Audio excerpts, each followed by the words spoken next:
supaya si Mulyono itu denger. Dia mesti denger. Jadi orang itu cobalah lihat gitu. Gurunya itu dulu tuh apa? Siapa? Belajar yang baik-baik gitu. Bukan jadi anak Nurhako. Mungkin dia punya kasus terus Ibu Iriana, Ibu Iriana by the way, jangan tenang-tenang Bu. Babak Ibu belum keluar. Oke? Nah, ada Ibu Iriana. Jika tidak penting dan tidak menyangkut negara, tidak mungkin dititipkan ke saya.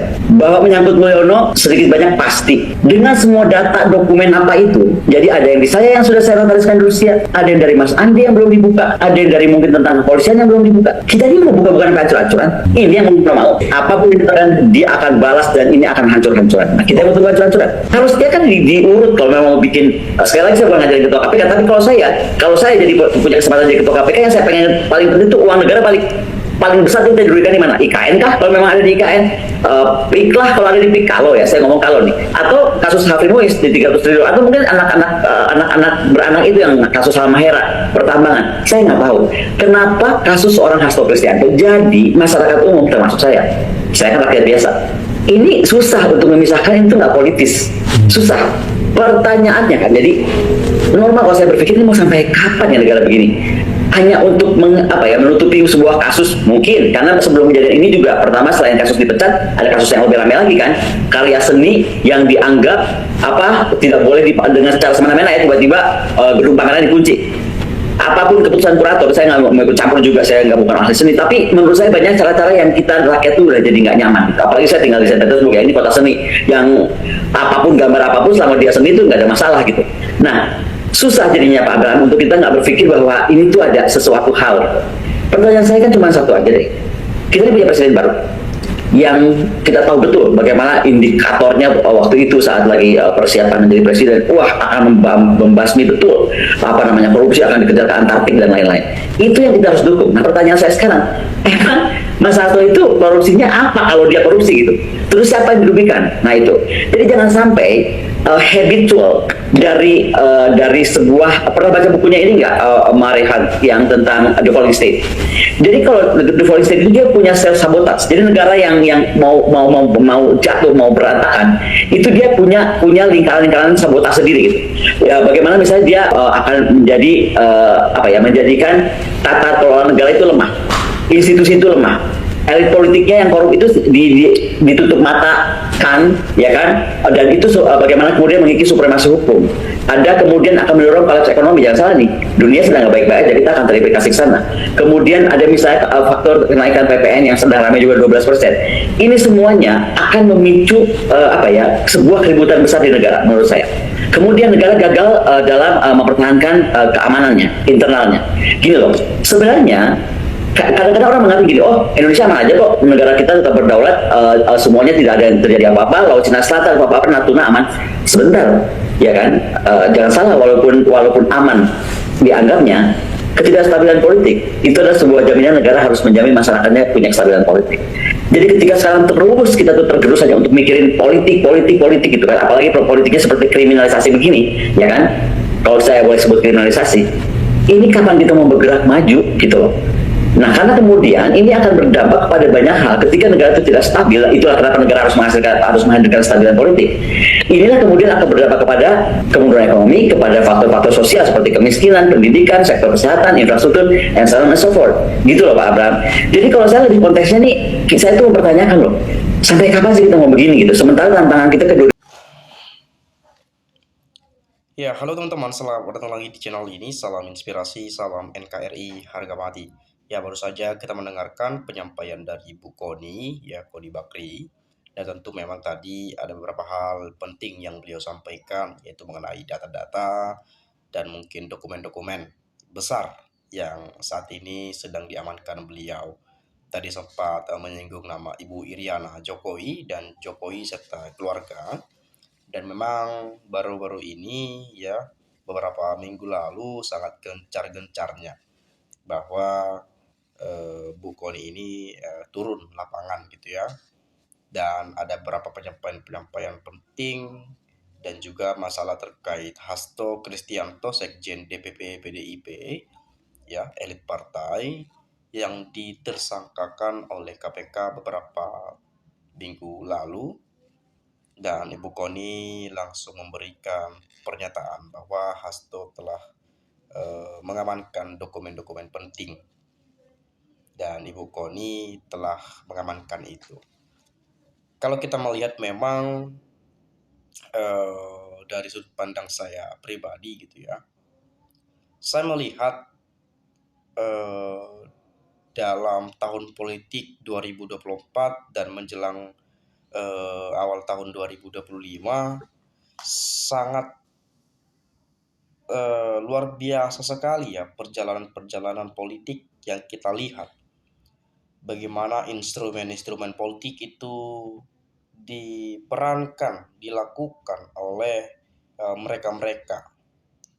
Dan kemudian kalau kita menyadari bahwa seperti KPK misalnya, KPK memang tidak seperti dulu lagi gitu ya. Dulu KPK kita kenal sebagai independen. Tetapi sekarang ini malah di bawah presiden, dalam pengawasan presiden.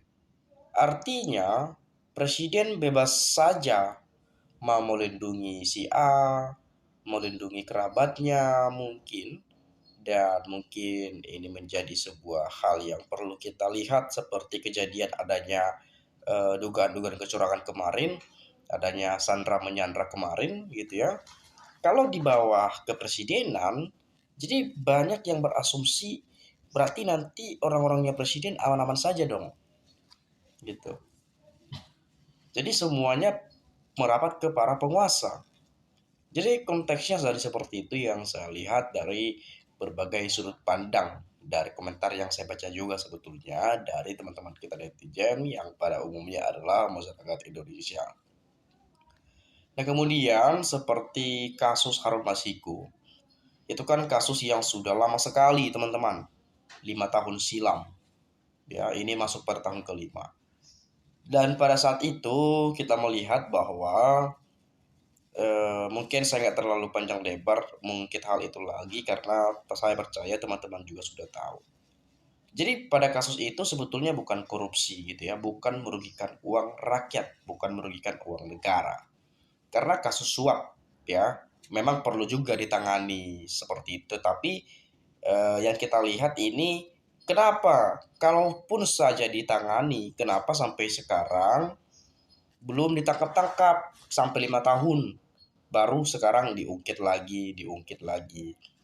Dan Hasto Kristianto, Sekjen DPP PDIP, sudah berapa kali dipanggil ya, elit partai dari Yasona Lawli juga dipanggil sebagai saksi dan seterusnya dan seterusnya. Jadi kerja KPK apa selama ini? Gitu. Jadi banyak orang menduga bahwa KPK ini bekerja sesuai pesanan. Jadi dengan diungkitnya kasus Harun Masiku ini ada unsur politisasi untuk menjelekkan atau memburukkan nama PDIP. Jadi seperti itu ya. Ada elit-elit partai yang dibidik oleh KPK dan seterusnya dan seterusnya. Itu banyak sekali penyampaian-penyampaian itu yang saya dengar di berbagai komentar teman-teman ketika saya membacakan dan mengulas di channel ini. Nah, saya pastikan coba lihat, siapa tahu ada komentar yang sama. Saya lihat dari Tri Raharjo ya, di sini beliau menyampaikan, tapi anehnya penegak hukum Indonesia pada tutup mata dan telinga ya Pak D. Biarpun berita keluarga Mulyono udah lebih viral. Beda sama nasib-nasib Pak Oga ya. Oga cepat ditangkapnya kalau sudah viral.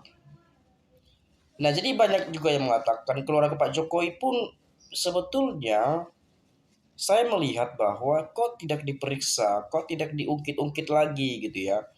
Itu kan harusnya diungkit terus-menerus tuh.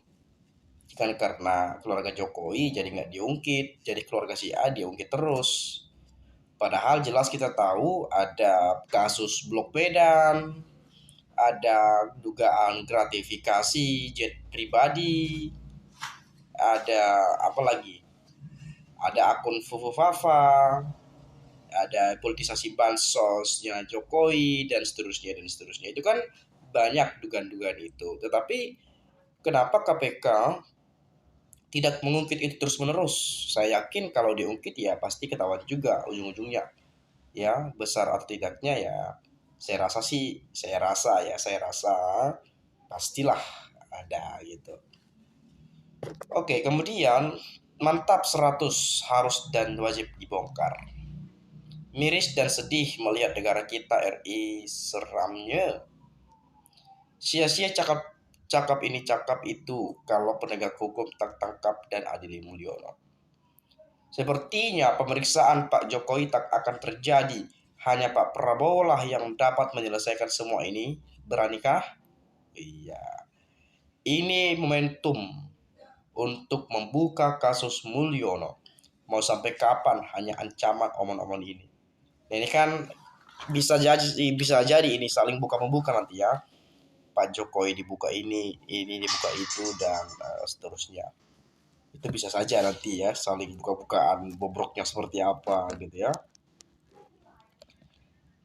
Kemudian sabar ibu, dimanapun jahanam haram, jadah itu tidak tahu rasa berterima kasih. Ya memang kalau kita melihat Pak Jokowi kan berkhianat terhadap partai PDI yang membesarkan gitu ya. Tapi memang itu sudah berakhir dan sudah berlangsung.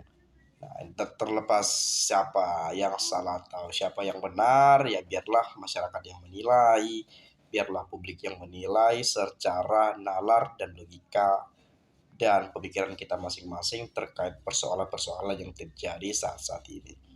Ya mungkin teman-teman hanya seperti itu saja video kita kali ini. Saya yakin dan percaya teman-teman juga dapat paham dan memahami bagaimana situasi dan perkembangan dinamika politik yang terjadi. Sampaikan pendapat Anda di komentar pada video ini agar nanti kita dapat sama-sama saling bertukar pikiran antar satu dengan yang lainnya melalui komentar pada video ini. Itu saja, sekali lagi saya mengucapkan salam inspirasi, salam NKRI, harga mati.